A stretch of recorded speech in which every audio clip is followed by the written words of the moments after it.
Welcome to this 10-minute town trail in which we shall have a look at Loughborough's exciting range of cinemas across the ages. There's probably more than you think. At any one time there have been as many as 3 cinemas in town, but today there remain just 2. Let's start our walk in the cattle market, where the fully pedestrianised part of the town centre begins, and where we will find the first of the cinemas on our walk. On Cattle Market, at the very start of the pedestrianisation and opposite the entrance to Granby Street, is the current-day Odeon cinema. Its smart Art Deco frontage is a later addition to a building that was originally opened as the Empire Cinema in 1914. The front was modified in 1929 to comprise 2 gable ends with leaded windows, one housing a cafe, the other being the entrance to the cinema, to a design by Francis Haynes. That smart Art Deco frontage was added, and along with a new auditorium was opened in March 1936, with the ballroom and restaurant opening in September the same year. This was just 2 months before a new cinema opened across the other side of town. The Art Deco design of what was now called the New Empire Cinema was by Archibald Hurley Robinson, and is typical of buildings of the era, with its angular shapes and decorative coloured tiles. Like many local buildings, the faience tiles used are from the local firm of Hathamware, which was previously known as the Hatham Station Brick and Terracotta Company. Although opened as the Empire Cinema, over the years the cinema has had many name changes. As we know, it's been known as the Empire, the New Empire, the Asoldo, the Curtzen, the Classic, and then back to being called the Curtzen, before becoming the Real, and finally an Odeon in 2011. Until 1953, when it was sold to the Asoldo chain, the cinema had been owned by local man Charles K. Deeming, who also owned other venues both in Loughborough and in nearby towns like Colville. The Asoldo group of cinemas were taken over in 1966 by the Classic Cinemas chain, and in 2001 the cinema became the first in what was to become the Real Cinemas group. During its existence, as well as showing films, the Odeon has been the venue for a wide variety of events.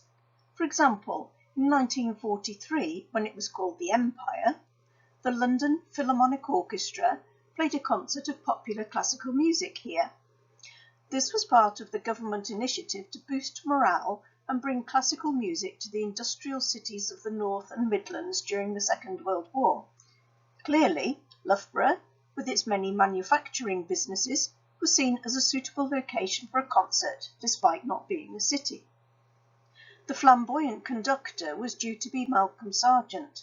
However, on the night in question in 1943, he was indisposed, and so the concert, one in the series of what was called the Blitz Tours, was instead conducted by Warwick Braithwaite.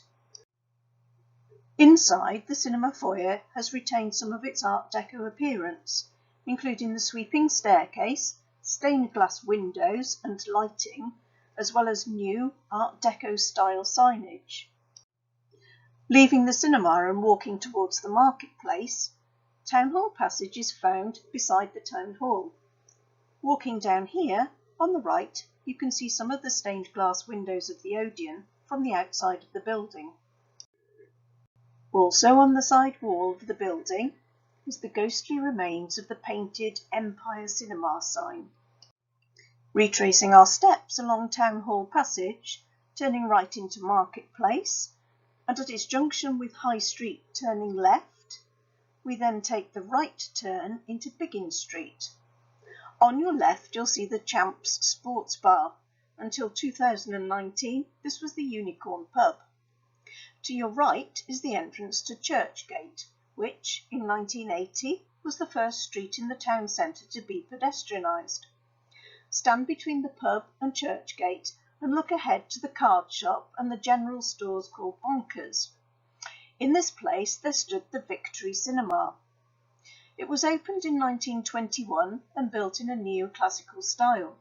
Its corner tower was where the corner of the card shop is now, and its entrance was a little way down the Jitty on the left.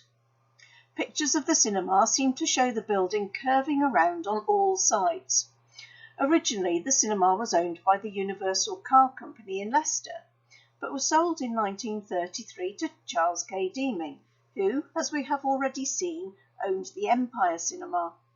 In 1953, he sold the two cinemas to the Isolde Group. The Victory retained its name, as the Empire had been renamed the Isolde. The Victory had been refurbished in 1938, but like many cinemas across the country, it was known as the Flea Pit. Also, like many cinemas of the day, it had double seats installed. The cinema finally closed in early 1967, and by August of that year had been completely demolished.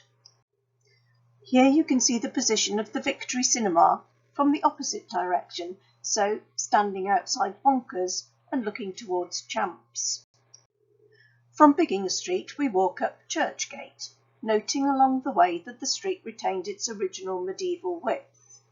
We already know that this was the first street to be pedestrianised, but it was also the first street in town to be tarmacked in 1898. Coming out at the top of Churchgate, turn right into Leamington Street, and you will see the side of Beacon Bingo on the left, at the junction with Baxter Gate. Along its side is an advertising board, which is of unusual design, as it is secured in a brick frame with horizontal bands of protruding brick. Also along the length of the building facing onto Leamington Street are a variety of windows and ventilation shafts.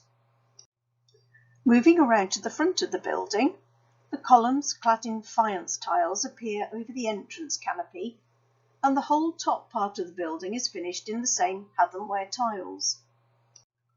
Although this building is now Beacon Bingo, it was originally the Odeon Cinema, opened in November 1936, showing the film Mr. Deeds Goes to Town, which starred Gary Cooper and Jean Arthur.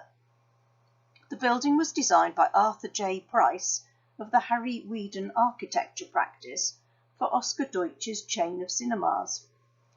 In 1967, the cinema became part of the Classic chain, but eventually closed as a cinema in 1974. Taken over by Mecca Bingo and then Beacon Bingo, as the names suggest, the building became a bingo hall. The building itself is remarkable, the bottom part being clad in striking stripes of green and black faience tiles. The very top of the building is striped in thinner green tiles, layered with wider cream ones. The rounded side of the building, which is on Baxter Gate, next to the former cinema's car park, matches the corner that turns into Leamington Street, but this side does not have the same advertising space or projecting brick. If we cross the busy road and head down Baxter Gate towards the town centre, we will arrive at another cinema site on the left. This was originally the location of the Loughborough Hospital, initially a two-storey building built in 1863, which replaced an earlier one. In 1920, the hospital was extended sideways and upwards to provide more accommodation for patients and services. In 2003, the hospital closed as a new facility opened on Epinal Way, and the old hospital was demolished in 2012.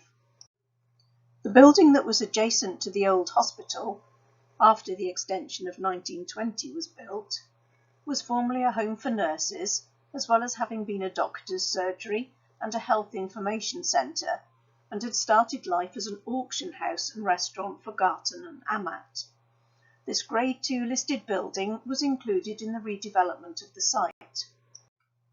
The site began to take shape in 2016, and although the new buildings were not clad in cream faience tiles, the construction echoes the faience tiles that we have already seen in Loughborough's earlier cinemas and which are evident throughout the town centre.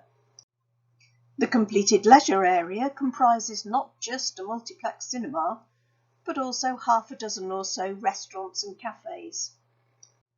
The complex is called Hospital Court, and at the far end of the development, on the very back wall, there is a mural which was created by a local artist. Rather like Loughborough's Sockman statue in the marketplace, This mural features iconic Loughborough motifs alongside iconic film characters, thus linking the cinema with its locality. Our tour of Loughborough cinemas is now complete. Head down Baxter Gate and into the marketplace and back down to Cattle Market, thus ending where we began. Thank you for walking with me. I hope you enjoyed your whistle-stop tour of the Loughborough cinemas, and I hope to see you on another 10-minute town trail. Bye.